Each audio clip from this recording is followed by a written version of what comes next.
Beberapa negara memang ada yang menargetkan pembangunan megaproyek dan pembangunan konstruksi besar untuk tujuan yang masif.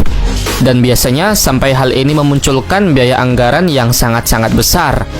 Sebuah megaproyek pada umumnya tidak terlepas menelan biaya yang besar, namun juga membutuhkan waktu yang lama bertahun-tahun untuk dikembangkan dan diselesaikan. Namun berbeda dengan negara Cina yang bisa berkali-kali menyelesaikan megaproyek dalam waktu yang singkat dan bahkan kurang masuk akal. Misalnya, salah satu proyek gila yang satu ini yang berhasil menghebohkan dunia. Untuk mengetahui lebih lanjut, simak video ini sampai selesai. Cina tampaknya akan membuat proyek besar-besaran di bidang peternakan ikan, lahan pertanian hijau, dan pabrik pendukungnya. Dan hebatnya, proyek-proyek tersebut dilakukan di gurun yang sangat tandus, yaitu gurun Gobi. Selain pertanian, rencana yang paling ekstrim yaitu negara ini berencana membangun tempat peternakan ikan raksasa di daerah gurun. Wow, bagaimana bisa?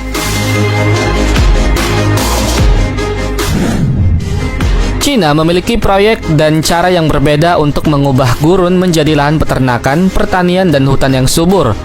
Mereka akan mencari sumber air laut terdekat dan membuat proyek kanal yang kemudian akan dialirkan ke kolam-kolam ikan yang ada di gurun.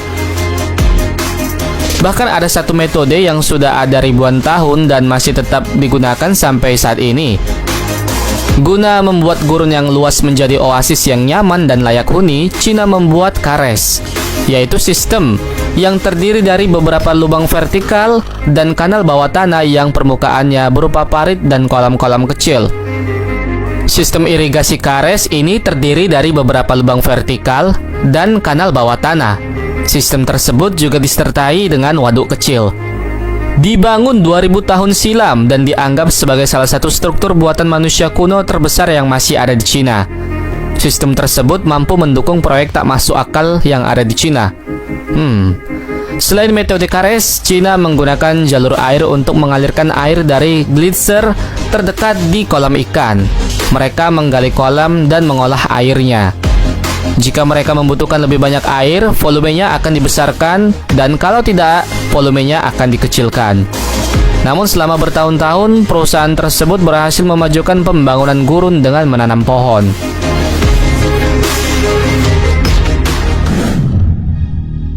Saluran air yang mereka bangun juga membantu mengalirkan air dari banjir bandang. Lebih dari 2,6 juta meter persegi tanah di seluruh Tiongkok atau sekitar sepertiga wilayahnya merupakan gurun pasir yang gersang. Di Provinsi Gansu, situasinya semakin memburuk dan lebih dari separuh wilayahnya menjadi kosong. Kendati begitu, peternakan ikan di bawah tetap berkembang. Pada tahun 2001, perusahaan menginvestasikan lebih dari 16 juta US dollar di peternakan ikan. Namun kondisi gurun yang ekstrim mempersulit pembangunannya.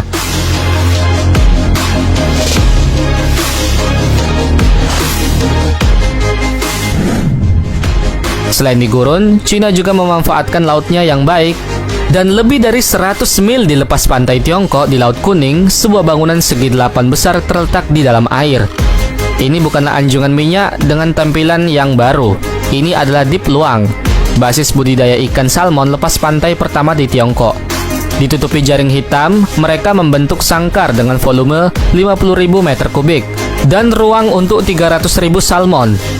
Hasil panen salmonnya hampir 1.500 ton ikan per tahun. Gila. Memang benar ya, Cina ini sangat gila.